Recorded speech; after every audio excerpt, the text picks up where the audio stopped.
Okay, I actually started recording this video once already. At least I thought I did. And it turned out that my tools weren't where I thought they were. I didn't have them here, and I had to go get them, which was a pain in the neck.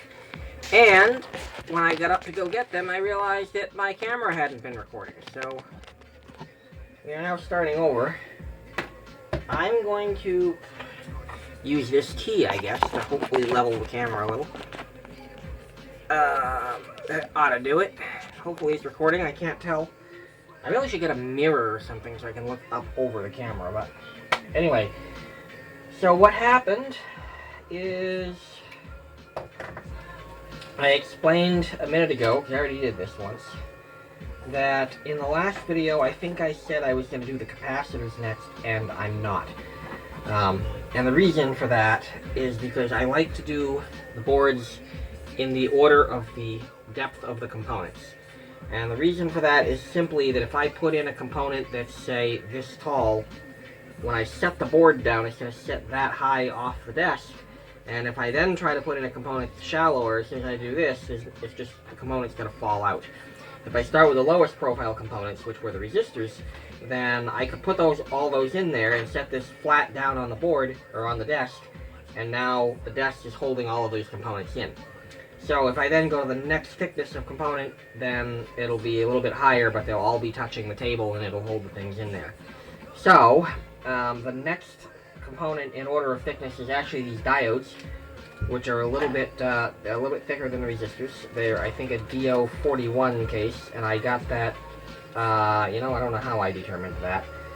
Oh, I think it was on the invoice from HR. So I went to HR a couple days ago, I don't remember, to buy a bunch of these components, and I bought a bunch of, I told him I just needed diodes. They had to be at least, I don't remember what my spec were, but I told him what I was using them for, or that I needed to survive like 30 volts reverse, and that they needed to be rated about 1 amp at least. And I told him, whatever generic diode you've got a bunch of that you can sell me at a reasonable price, that's what I want. So he gave me a bag of 1N4003s, which I actually forgot the rating of, but I did check, and they are perfectly suitable for what I'm doing. Now, I did try these using this thing as a component lead former like I did on the resistors, and for the diodes it just didn't work. So we're now doing, on these we're doing both legs manually, and I'm wondering if the spacing on this, if I just use this tool to set the spacing on both sides, whether or not I'm going to come up with something that fits in the board. No, it looks like I need to go a tiny bit smaller, which is annoying. Which is disappointing. I was hoping that the thickness of this would be the spacing from the body of the diode. But turns out, nope, that's not the case. We have to go narrower, at least on one side, so that takes away the method I had in mind to get them perfectly symmetrical. Which disappoints me a little bit, but, you know, what is life other than disappointment, right? Alright, so I'm just going to sit here. I mean, we talked about uploading a video of just me folding resistor legs. And I have not done that yet. I probably am not. I think it was just a joke. But you know what? I might do it. And this will be the sequel. There'll be this clip, which I'll also make into a 24-hour loop. And that will just be a video of me folding diode legs. For people who do not like looking at resistors, but for some strange reason just want to look at me folding things, I guess. And YouTube is just strange enough that someone would probably actually watch it. I don't think it would be an extremely popular video, but I'm betting that I would get more than 0 views. Even if I don't share that link to anyone, if I don't encourage anyone on Internet Relay Chat or anything to watch that, I bet someone will watch it, and will probably watch a fair chunk of it. And if I make a 24-hour loop, I don't think anyone's going to watch it for 24 hours. Who knows. But I bet I could get 10 minutes out of it. I bet someone will watch. I bet if and I'm going to have to make it a part where I'm not explaining this bet. But I bet if I put that video up there, someone out there would watch 10 minutes of me folding diode legs. Actually, depending on how long this takes, maybe you might be able to watch 10 minutes of me folding diode legs. I have no idea. Nah, it ain't gonna take 10 minutes. I'm folding 2 legs each on 12 diodes, so I'm folding 24 diode legs. That is not going to take 10 minutes, I hope. If it does, well, I mean, I guess there's no conclusion to that if. If it does, it does, but it won't. There's no way. There's absolutely no way that this is going to take 10 minutes. On the other hand, I really didn't think soldering those 48 resistors was going to take an hour either, but it did. So in another video, which you probably saw at the beginning of this, I probably stuck them together, but I may not have, because Kdenlive is a pain in the butt sometimes, at least on my computer.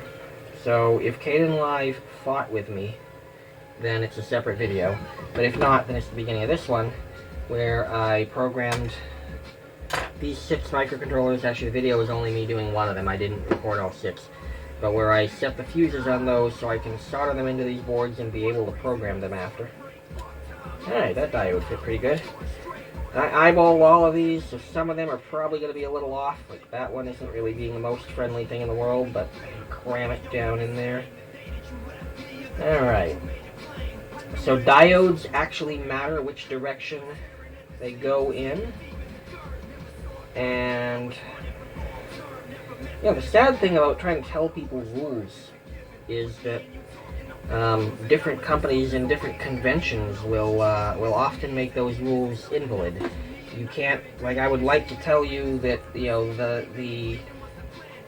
the one thing that is true is that the band on the diode, at least on these black cased ones, is the cathode.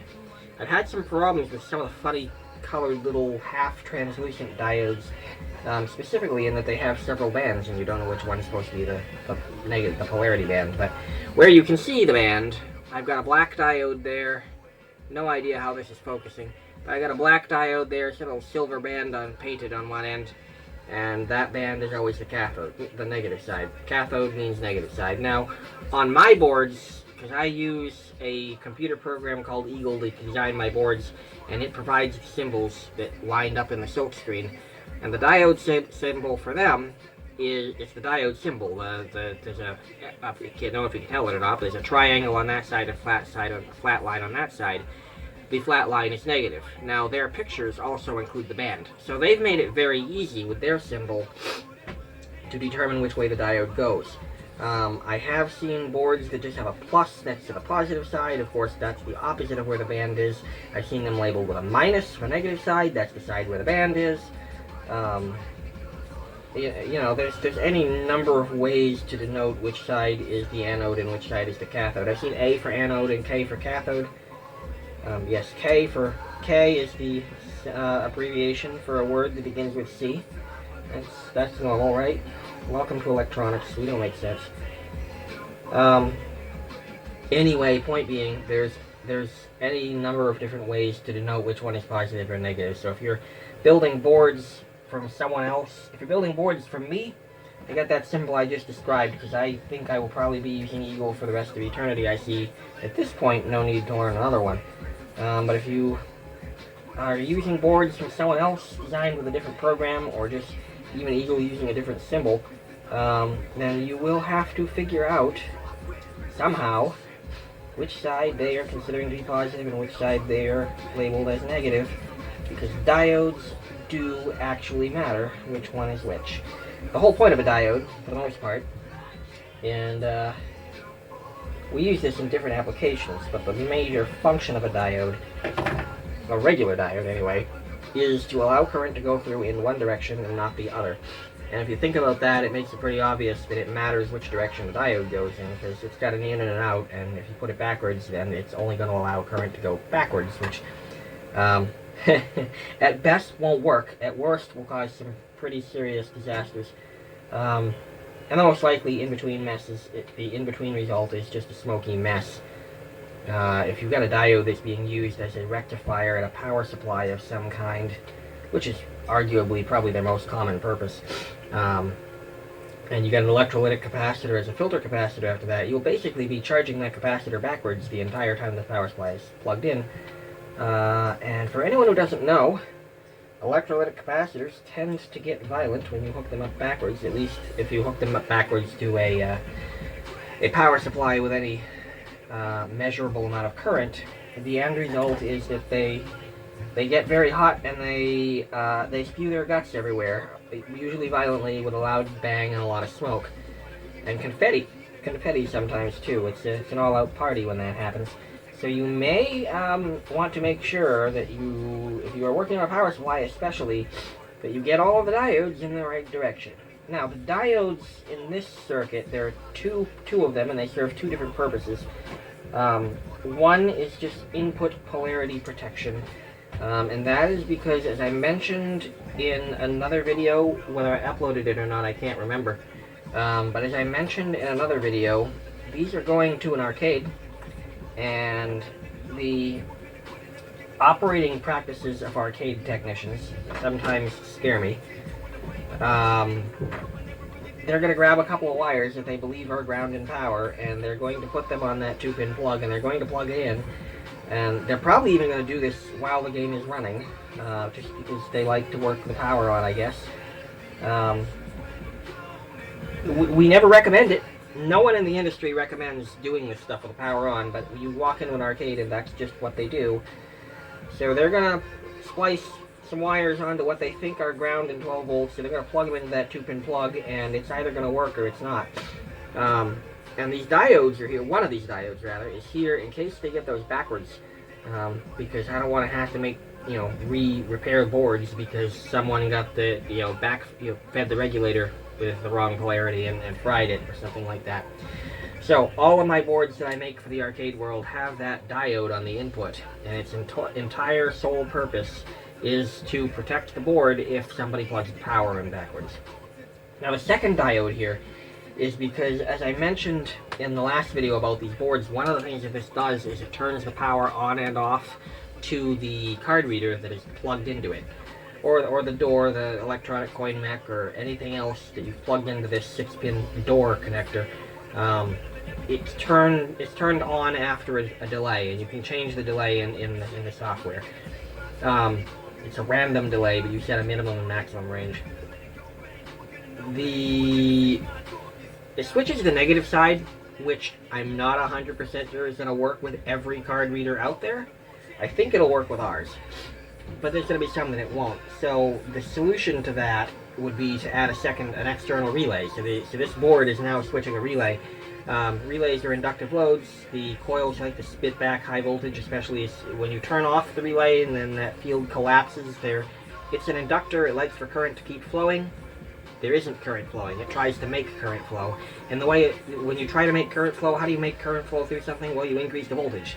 That's what the relay coil does. When you turn off the power when you interrupt the circuit to a relay coil that has current flowing through it, it is going to throw back an extremely high voltage spike trying to force current to keep flowing.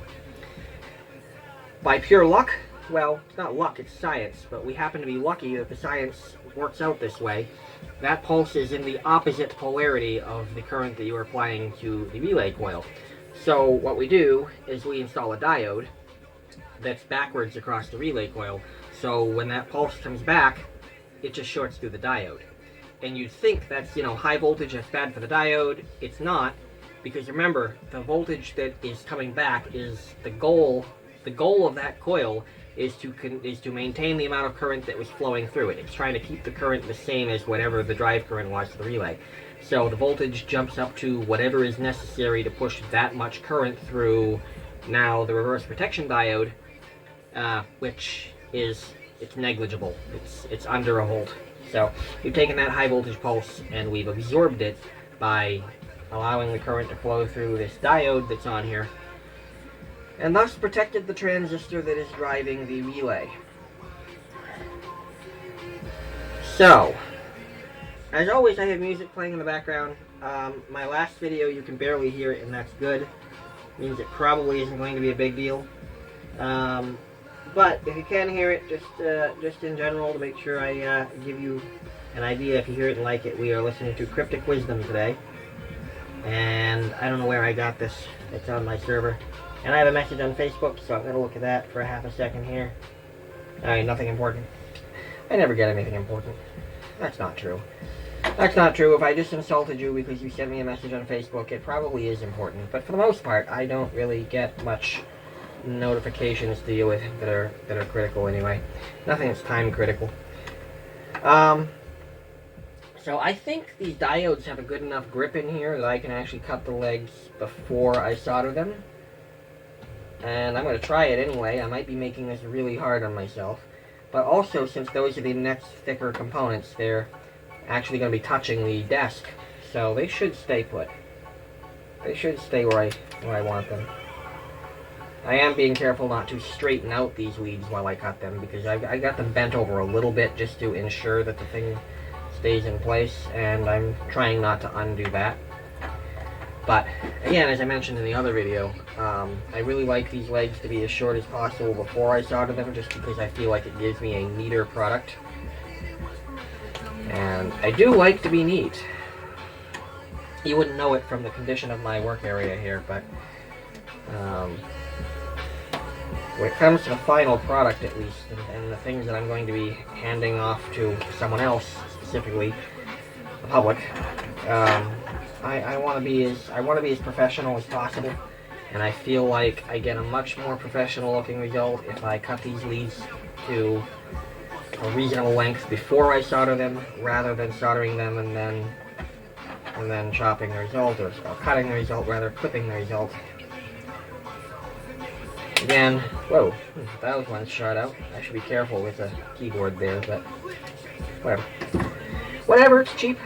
I can buy another one if I have to. $5, I think I paid it online. I don't know where I got that. I got it from Walmart. I don't know how much I paid for it. It's a, for anyone who keeps wondering how I keep changing the music by reaching over here, I have this little wireless keyboard mouse thing. It's a Logitech K400, and it works pretty well. And I didn't pay very much for it. I think I'm on the original set of batteries, actually. I had the thing for a long time. Whoa, that thing's feeling pretty toasty today. I don't know why I'm surprised that my soldering iron is hot, but it's very hot. It's hotter than normal. I'm not sure if that's good. Maybe I'll have to buy a new one soon, because maybe it's going to have a meltdown. I really hope not. I'd imagine that would be pretty scary.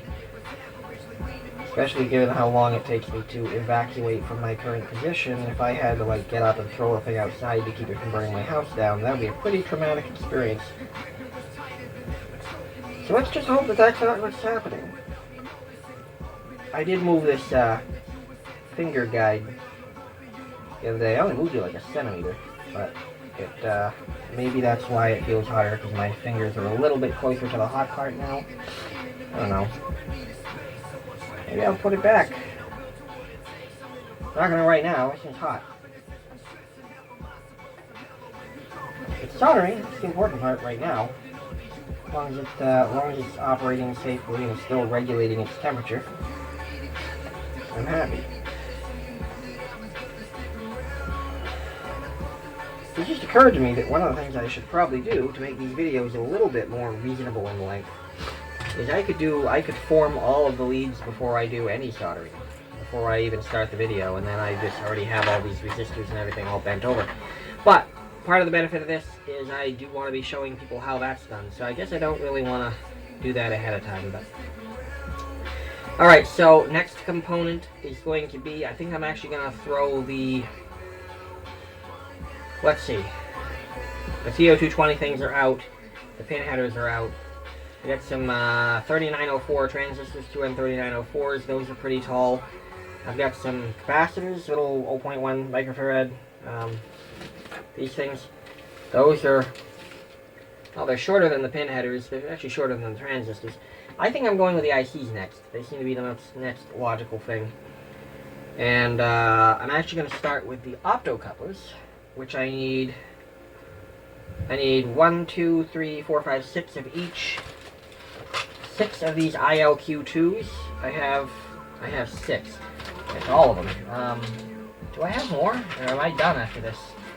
I might be done with these designs. Oh, no, I got an entire another tube of them when I get to it. So we're going to use up these right now. There's 6 of these. And I just conveniently happen to need 6. So we're good there. perfectly convenient that the number in this tube is exactly the number I need. These are minimally static sensitive, so I'm not being too careful with them. That's now an empty tube. So I've now gone through 2 tubes of ILQ2s. Alright, so the, let's see. That's the top of the screen. The top of your screen is over there, so I'll try to do this right side up this time. I showed you some things yesterday upside down, because I was thinking that was the top of the screen. So, the ILQ2 goes in that spot on the board. It says ILQ2. I mean, all of my boards are documented right on them. ILQ2, there's an ILD2 over here. The little curvy thing is pin 1. And, pin 1 on the component itself. This is not the most clear thing in the world, but pin 1 on the component itself has a little dot next to it. So the dot goes toward the end with a little curly Q, with a little D-shaped dip out of the end. And this is that thing where I don't fold the, I do not shape the IC legs to begin with.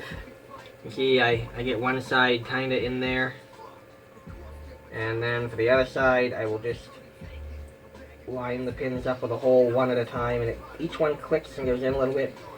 Now, this is not something I was just naturally able to do. I screwed it up a bunch of times. So, you know, if this doesn't work for you, don't do it that way. It's not a big deal. You can do it the other way. You can, you know, form all the legs to be straight before you do it. I do this because there's still some spring to those legs. They're still trying to bend outward, so they actually create some friction as they go in there, and they hold themselves in place better. And I like that. I like not having to go through special lengths. I like not having to do anything special to make the components stay where I put them. I like it when they just want to be there. It makes my life a little bit easier.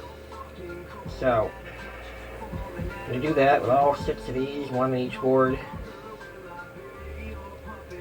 So this is the time for you to skip ahead a little bit if you don't want to watch me soldering, or if you don't want me to watch me bending, doing the same thing 6 times in a row, because that's all I'm doing here.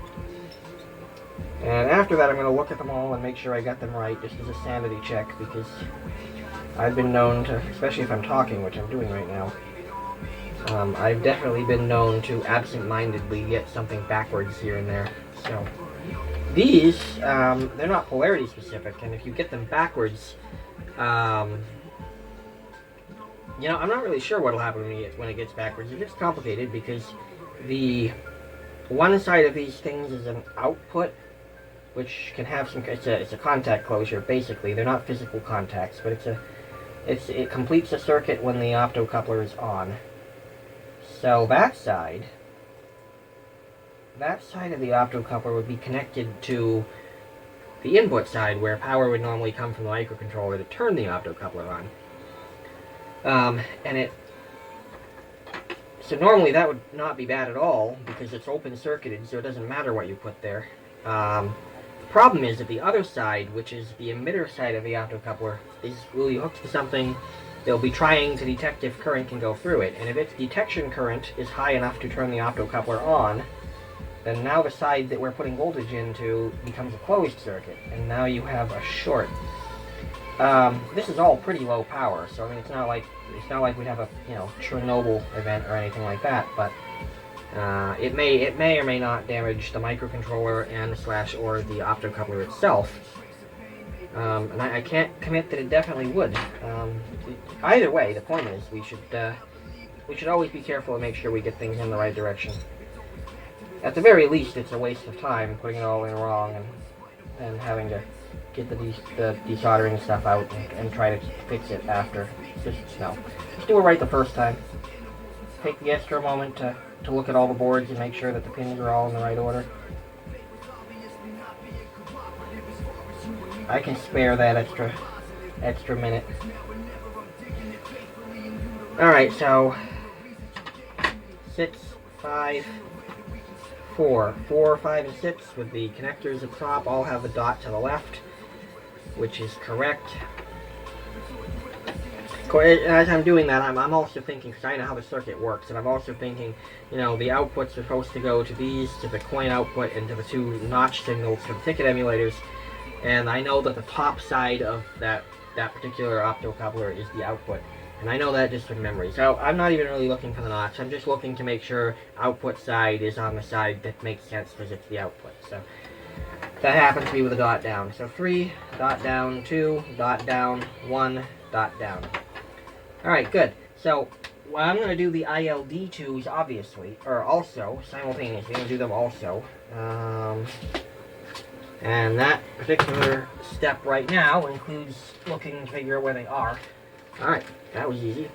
It's labeled. I knew it was labeled, I just didn't know if I had it out already. Alright, so there's 4 more. There's 4 of them right here.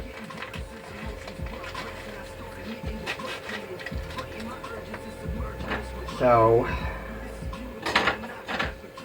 these go the opposite direction. The output side is toward the microcontroller. These are the motor signals. These are the motor signals from the ticket emulator connections. And you can see the D side is that way. So I'm holding it like this. Again, the input side of the optocoupler goes on the bottom. The text is upside down just because that's just how Eagle does things. Whatever.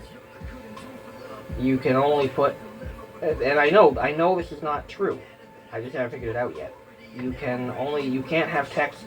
You can't have some text in the design one way and then have other text that's 180 degrees different. All of your vertical text will end up with the same kind of vertical. Basically, they'll all end up facing the same direction. And the reason I know that's not true is because somehow I accidentally did it on one of my designs, but I can't find that setting again. So, from my perspective, this is just how it works. You can't do it the other way. I can't do it the other way, and I admit that's just me. I can't do it the other way because I can't figure out how. I should probably just Google it, you know. But the truth is, it doesn't matter much to me. I'm perfectly happy with some of my text being upside down when I hold the board sideways, because who cares? Who cares? The text is right side up when I hold it the other sideways. So, we're gonna go with it. And all I'm doing right now, another one of those boring things I could make a loop out of, I guess, is putting little 8-pin dip objects into a circuit board, which when I'm done, I will flip them all other direction around, upside down, whatever, and solder them. Nothing amazing, but fortunately, I'm not really in a position to pause and unpause this video frequently, just because of the camera hanging the way it is. It's a pain in the neck to get to, so I don't have a remote for it or anything like that. If I do, it turns out that I'm going to do a lot of these videos, because this product and its assembly is the only thing I've done actual electronic videos of so far. If it ends up that I'm going to do a lot of videos, I'll get something better, a better arrangement for recording. But right now, this is what we got. If you get suggestions for things that I can do with, you know, normal equipment that a person normally has, you know, listen. I'm using a Samsung Galaxy S6 Edge Plus. It's my normal cell phone. I did not get it for video. I got it to answer the phone, pretty much. And I'm just using that to record because I happen to have it. I've got a couple older digital cameras, just crappy ones, nothing exciting. I also think I have a Nikon D80 somewhere, which is a really expensive camera. I'm not sure how good its video functions are. I need to get a lens for it right now. It got stolen from me at one point, and I ended up getting it back, and that was an interesting story in and of itself, but that's, I have it. I've never really, even personally, I've never even really used the thing. I did loan it to one of my roommates at one point, who was majorly into photography.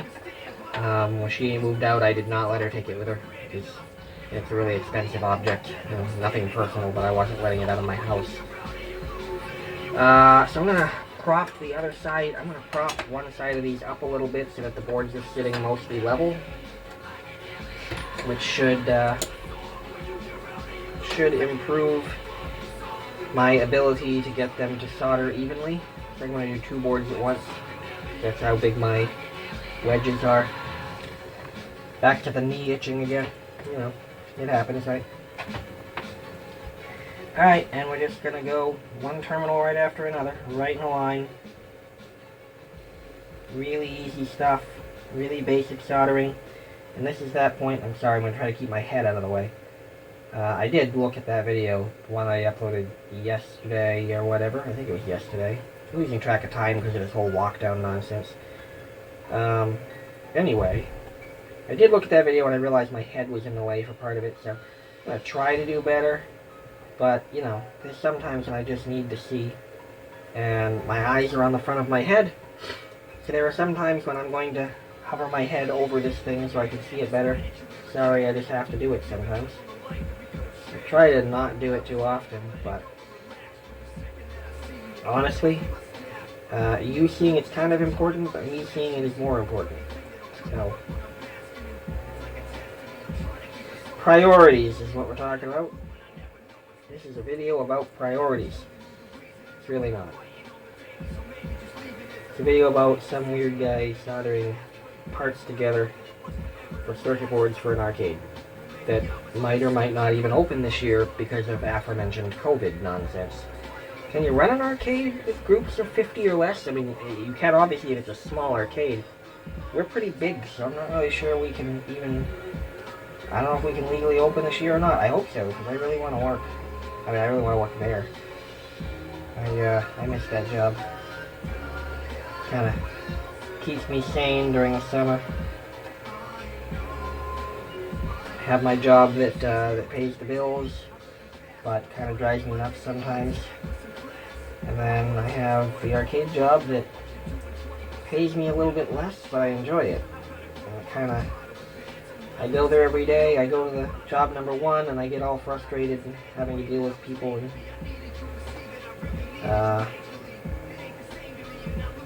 then I go to the arcade after my second job, and by the time I get there, I'm ready to kill people.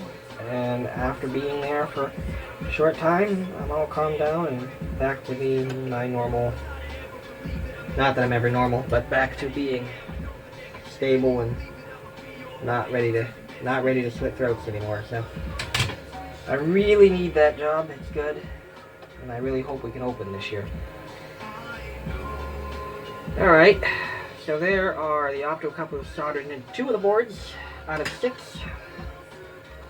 Board number 3 and 4. I was sharing these videos with my boss at that arcade. Not really gonna plug these videos to anyone. I might post links to them on IRC, but for the most part, I'm gonna leave them there. And if YouTube recommends to give them to people, good. And if it doesn't, oh well.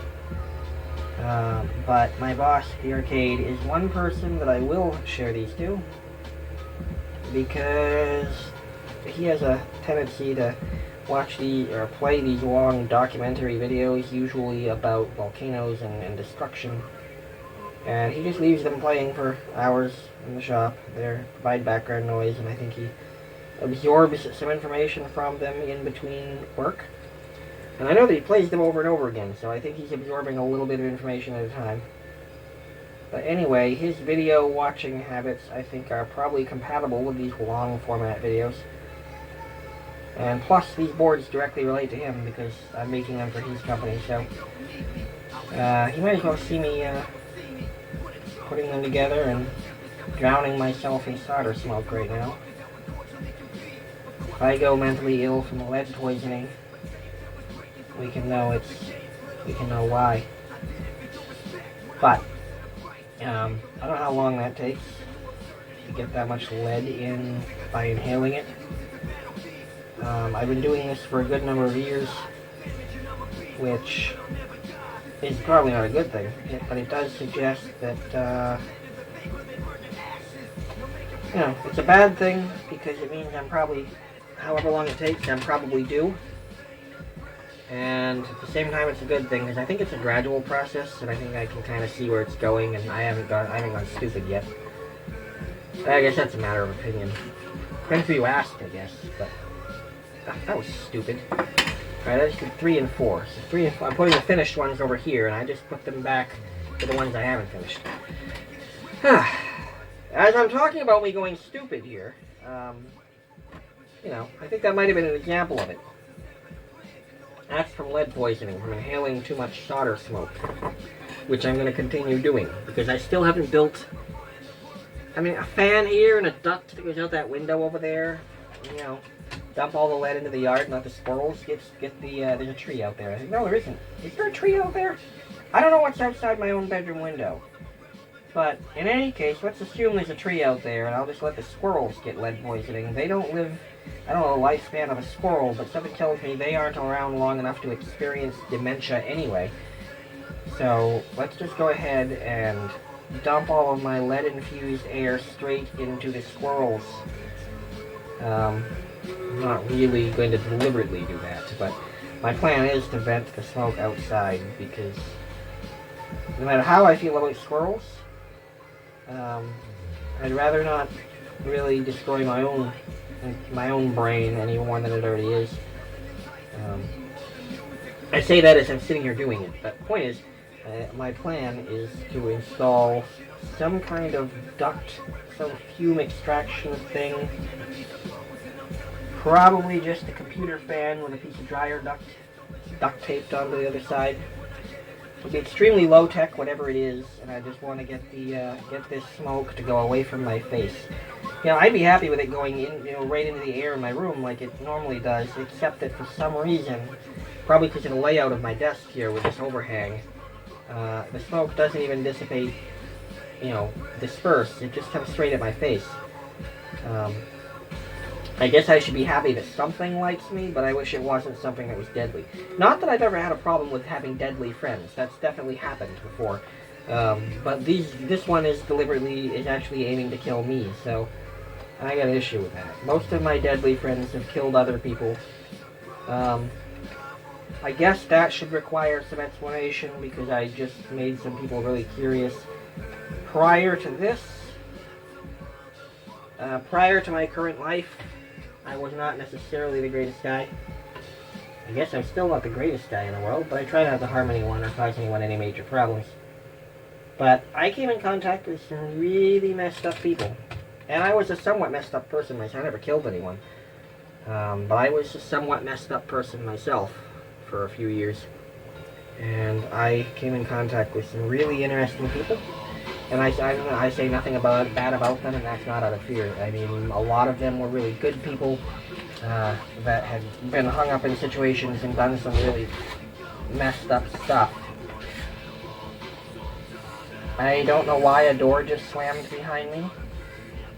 And I'm resisting the urge, because of the video, I'm resisting the urge to yell to my roommate and ask what the hell that was. There was just a loud door slamming noise behind me.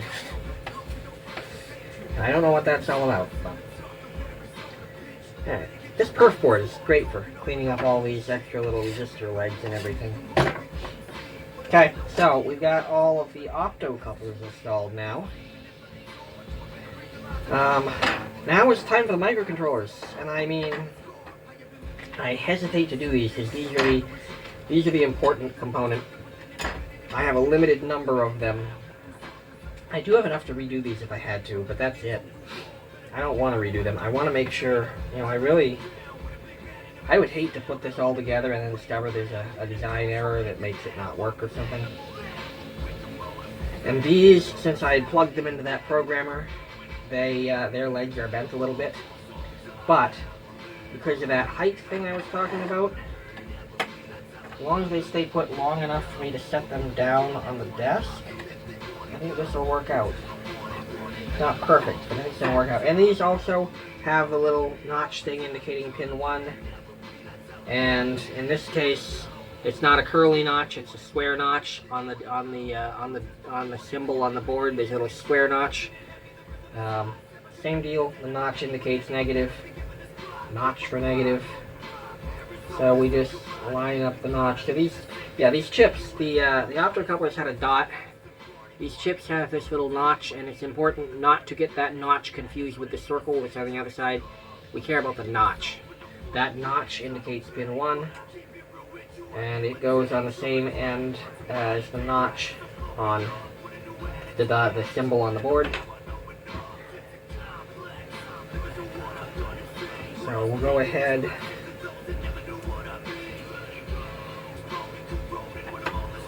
and 3. What I'm doing there is I'm just pushing down on the boards a little bit just to make sure that those things didn't partially come out.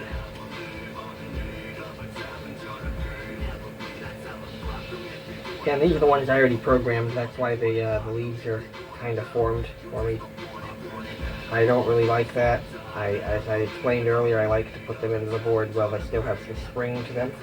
But I had to program these ones, so, you know, it is what it is. So these are actually, and I didn't realize it, these are actually a little bit thinner than the optocouplers. So, and I'm going to do that sanity check thing again. These are a little bit thinner than the optocouplers. So the boards are not sitting level. The optocouplers are holding this side up a little bit higher. So I'm going to solder this side first because they're pressed down against there. And then I will, actually I'll probably just do one leg on each one. And then I will go back, and I'll just see what I do. Just to make sure that they stay level. 4, 5, 6, okay. So here's my sanity check where I make sure that they all wound up in the correct direction. That one fell out of the board. Put that back in the way it was. Another thing to note on these, if you can tell, the pad for pin 1 is square. So Eagle really made sure that I could see which one is which. Actually no, Eagle didn't design this particular part for me. I don't even know where I got this layout. I'm sorry. I had to find it online somewhere. I googled it. ATtiny84 Eagle layout or something. Alright, so this one passes, yeah, sanity check. Sanity check is what I'm doing right now. And I'm just going to go by each one and just make sure pin 1 is on the correct direction. You see I'm holding these pins with my fingernail. It's just to make sure that things don't fall out of the board. Pin 1 is the square one. We've got the notch. So I'm holding them this way. Pin 1 is away from the 4-pin communication port. Pin 1 is away from the communication port. Away, good. Away, also good. And away. So I'm gonna go, what I'm gonna do is I'm gonna put a tacked solder on pin 1 on each one of these. Starting on board 1. So one of the nice things about doing 6 boards at once, like I would not want to touch that chip. I hate being burned. But in the time it takes me to solder 5 more of these, that one is going to cool off enough that I can touch it. It probably actually... Ow! Speaking of which, just kidding. You can ignore that long ow. I might even edit loud ow. I just scream like a bitch. I might even edit it out. But that was weird. It landed on my hand and I could see it there before I even felt it. I just had a chunk of solder. What happened is I just had a chunk of solder fly off the iron and land on my hand. I don't know if you saw it or not. You probably didn't see the solder itself. But that demonstrates my point, how much I hate being burned. So now that I have pin 1 tacked on each one, I'm holding that chip with my finger. And I'm just going to heat that pin up just a little bit. And I'm doing that just to make sure that the chip is pressed down hard against the board and level. So this is just kind of a leveling stage, just to make sure that the chips are all smooth down against the board. And then I can go back after and solder all the rest of the pins that I haven't done at all yet. 3. I need to remember to watch this video before I upload it, because there's a couple of things here I haven't decided if I'm going to leave in or not. There's also the possibility that if that door slamming noise happens again, I'm going to have to get up and figure out what's going on, because that's not normal where I live. You don't have that happening very often. I've lived in places before where slamming doors is just normal when you ignore it, but I live in a pretty quiet place now, so that's a little unusual. I'm going to do the opposite pin first, just because it helps the thing stay straight and level. Level is important, straight is not. Speaking of other subjects. Trying to be whatever. Try to be neat. Now I go back and do every single one right in a row.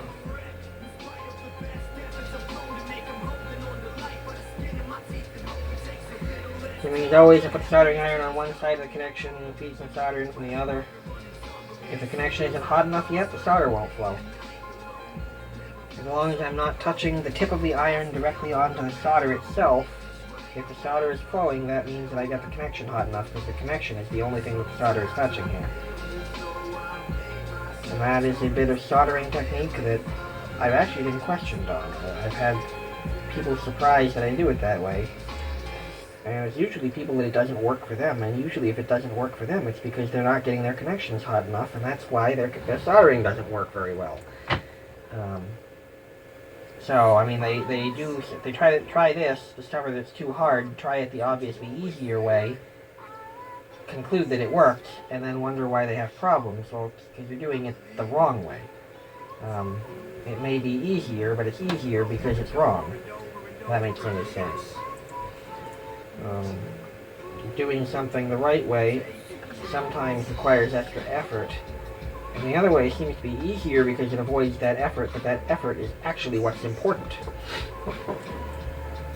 The whole goal is to get the metal that you're soldering, the leg of the component and the pad on the board, those are supposed to be hot enough so that the solder chemically bonds with them. And if you're putting the solder directly onto the tip of the iron,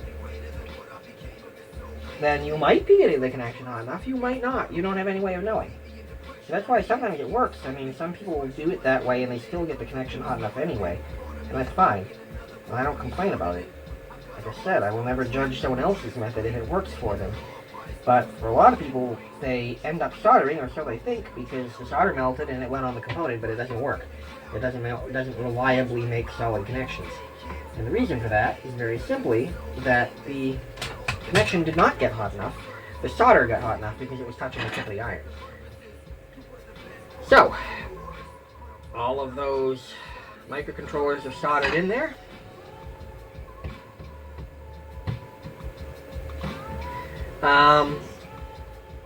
What am I going to do next? I think those resistor networks. Those resistor networks are going to be the challenging one.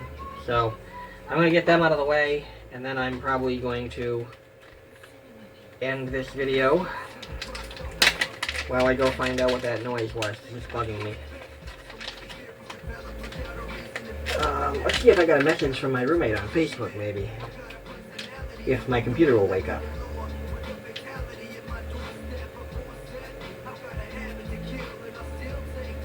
All listening employees in the arcade, what days are you going to want to work?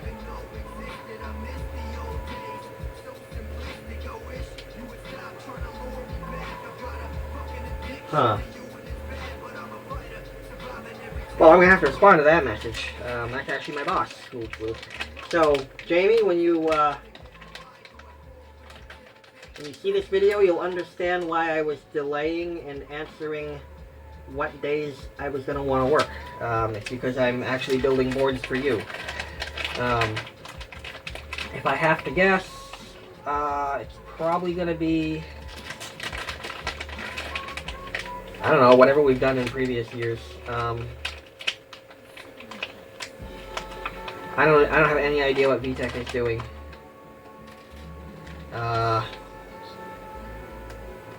Yeah, I don't know. I got to think about that more. Probably by the time I'm done putting these boards together, or by the time I give you an answer on Facebook.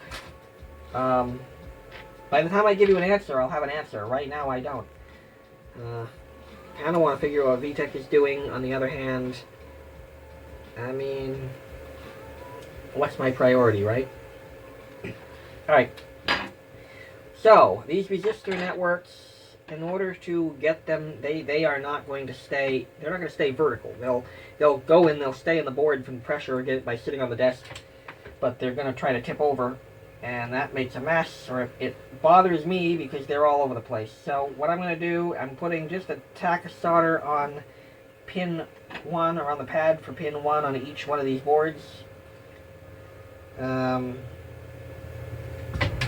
And then I'll go back with these resistor networks get them all lined up, holding them with my finger, because we all know how much I love holding on to things while I touch them with a soldering iron. And we'll heat pin one, and that thing just drops right in there. There we go. So I'm going to do that 5 more times. And again, I'm not pausing the video only because it's really inconvenient to reach up there, get my phone, hit the button, and then have to start it again after, and then lace them all back, or stitch them back together in Kdenlive. And yes, there is a pause button, and I could use that. However, that actually makes things even more difficult, because you still got the video thing of me reaching up there and moving the phone all around and all that nonsense. And I still am going to have to go back with Kdenlive and chop that part out. So if I paused the thing, then I don't know where all those spots are. I got to scrub through it to find all the spots where I paused it. Versus if I just stop the video and start a new one, yes, I still have to stitch them back together, but it makes it more obvious to know where it begins and ends. Alright, there's 3 resistor networks. 4 resistor networks. Whoa. That one's got a bent pin. A pretty badly bent pin. Must have got beat up in shipping.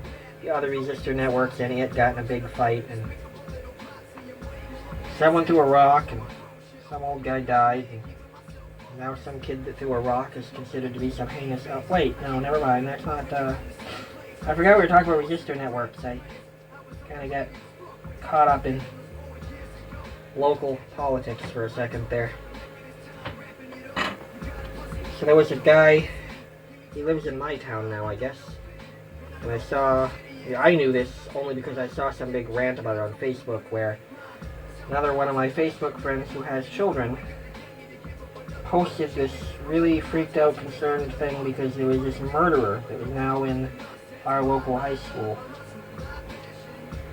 And as I mentioned earlier, I met some interesting people in my past, and I thought, okay, well, let's see how bad this person really is. So I went and looked them up and what they were talking about, and there was a big fight in another town about 40 miles north of here.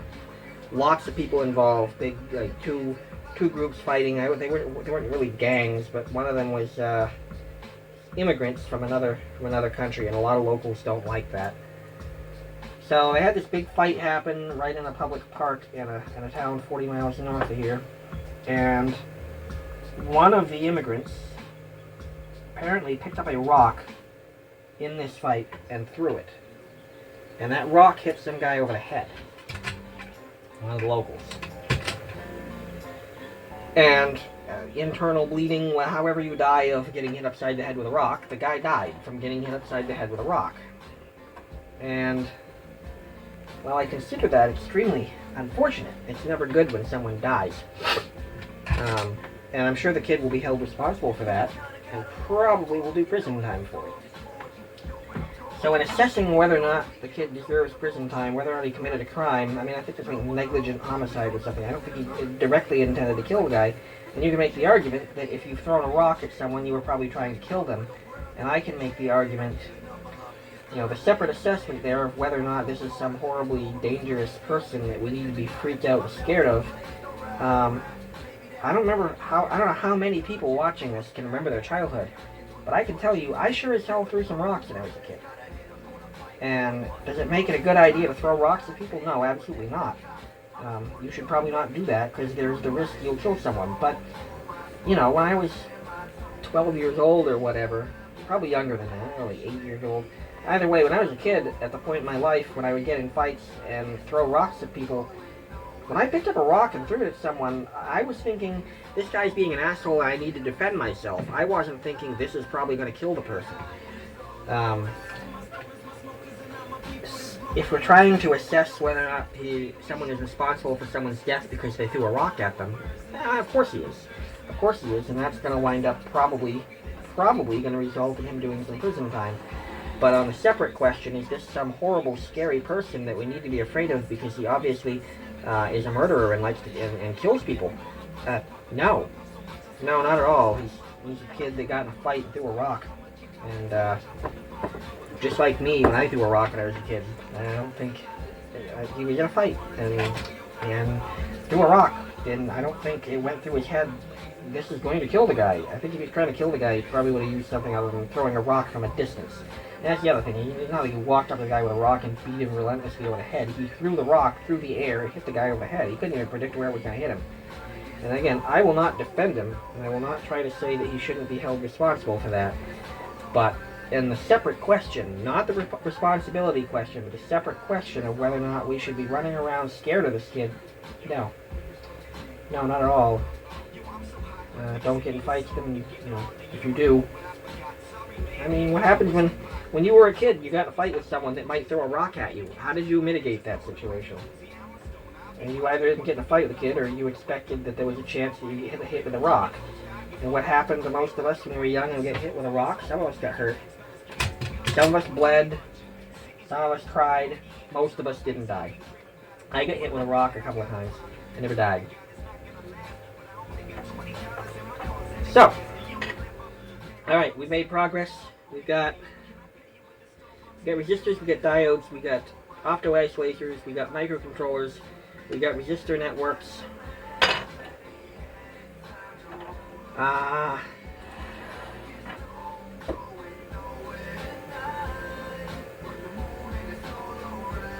Yeah, I'm going to end this video here. I'm going to end this video, I'm going to import it in the computer, stitch it together, upload it, try to come up with an answer for Jamie. And then, well, the day is young. I'll probably come back and do more. I'll probably try to get these done tonight. Yeah. Alright, that's all for now.